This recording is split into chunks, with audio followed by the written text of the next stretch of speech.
Tu aimes bien être gentil? Tu aimes bien faire plaisir? Bah oui, c'est sympa. Mais bon, pas la peine de devenir une carpette. Parce que ça va bien 5 minutes. Parce que ensuite, tu t'empêches d'exister. Pire même, tu t'excuses d'exister. Et pour finir, tu te justifies 200 ans quand tu sais que tu ne peux pas dire oui à un proche. Bon là là, c'est lourd tout ça. Dans cette vidéo, tu vas voir comment arrêter tout ça et devenir beaucoup plus relax quand tu dois dire non à quelqu'un. Ok? Bon, prépare-toi, parce qu'on y va maintenant.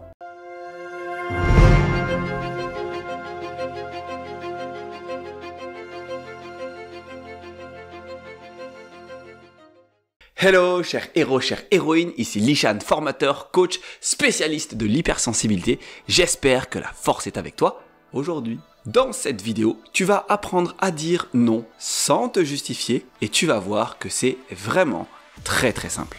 Et en même temps, il se peut que tu te dises juste maintenant « Oh non, Lishan, je vais pas devenir un pauvre qui tient pas ses engagements, comme c'est ça le de fils de que je croise tout le temps, non ?» Détends-toi, tu peux dire non sans te justifier, tout en étant respectueux et gérer correctement le fait que tu n'aies pas réussi à tenir un engagement.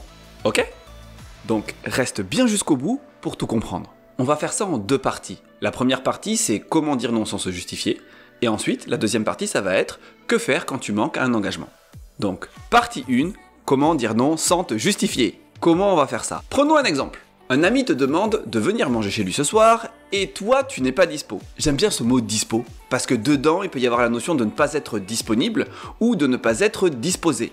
Et quand on se justifie, c'est souvent qu'on n'est pas disposé, mais qu'on n'ose pas le dire parce qu'on se dit qu'on n'a pas vraiment de bonne excuse pour pas aller voir la personne. Ah oui, en fait, t'as la flemme, t'as pas envie, mais t'oses pas le dire.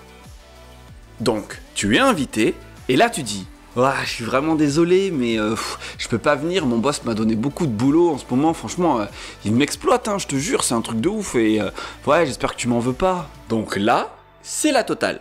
Tu mitonnes, tu te fais passer pour un esclave, et pour une victime. Parfait. Permets-moi de te dire que c'est n'importe quoi.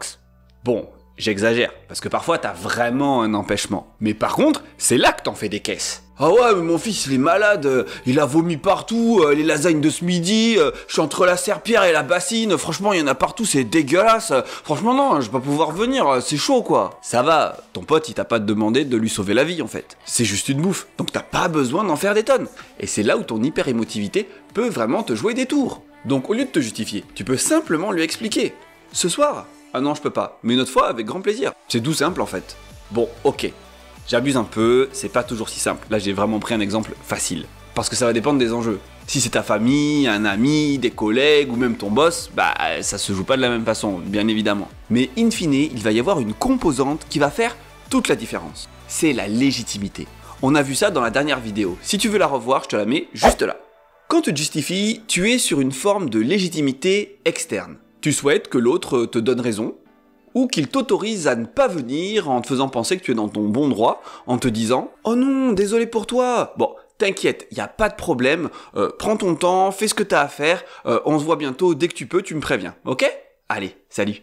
Et voilà, tu t'excuses, il s'excuse, t'es désolé, il est désolé, tout le monde est désolé, et c'est désolant.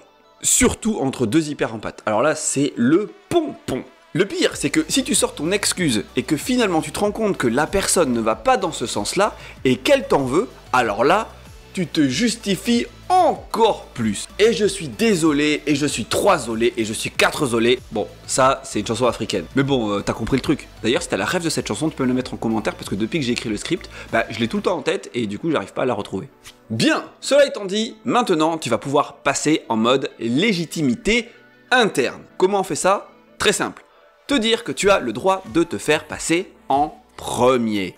Ou simplement, tu n'es pas obligé de répondre positivement à toutes les sollicitations des personnes de ton entourage. Tu prends soin de toi d'abord. Tu as le droit de dire non. Écoute ton besoin. Qu'est-ce qu'il te dit?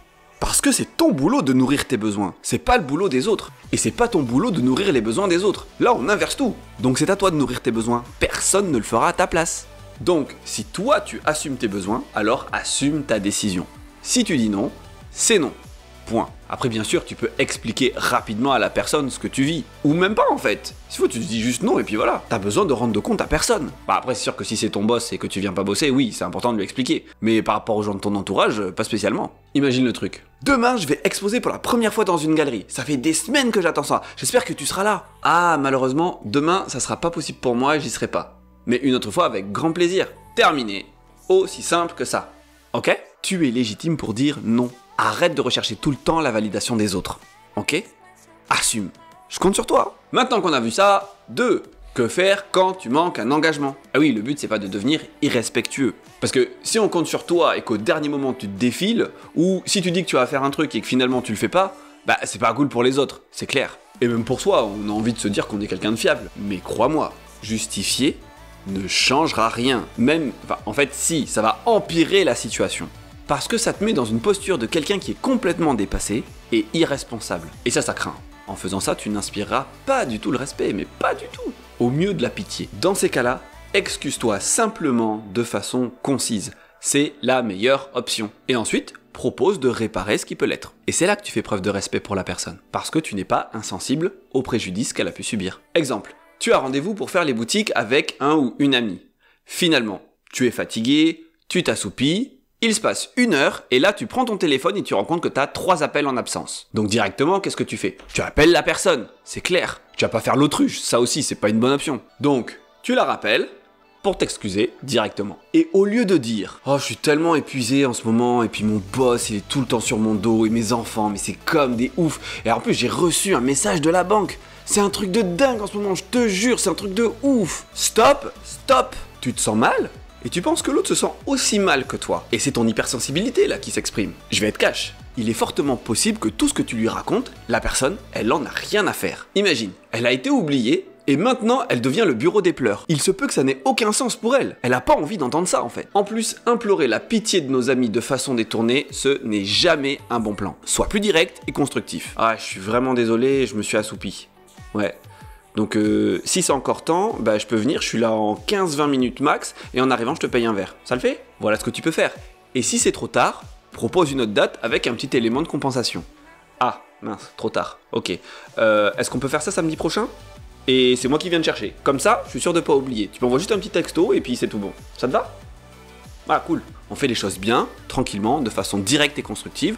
On rajoute un peu de légèreté, et ça peut passer. Mais il se peut aussi que ça ne passe pas.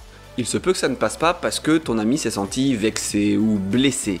Et là, ce qui est cool, c'est qu'avec ton hyper-empathie, tu vas le ressentir direct. Imagine, tu as fait du sport avec un ami, puis ensuite vous êtes sortis, sauf que toi, bah, t'avais pas pris de t-shirt de rechange. Donc il t'en a prêté un, en te disant que voilà, il y tenait beaucoup, et puis à un moment donné, voilà, vous avez fait votre sortie. Tu l'as gardé pour le laver, tu voulais lui rendre, mais le temps a passé, entre-temps, ben t'as déménagé, et dans ton déménagement, tu l'as perdu. Et le problème, c'est que ce t-shirt, cette personne, il tenait beaucoup, parce que c'était un cadeau.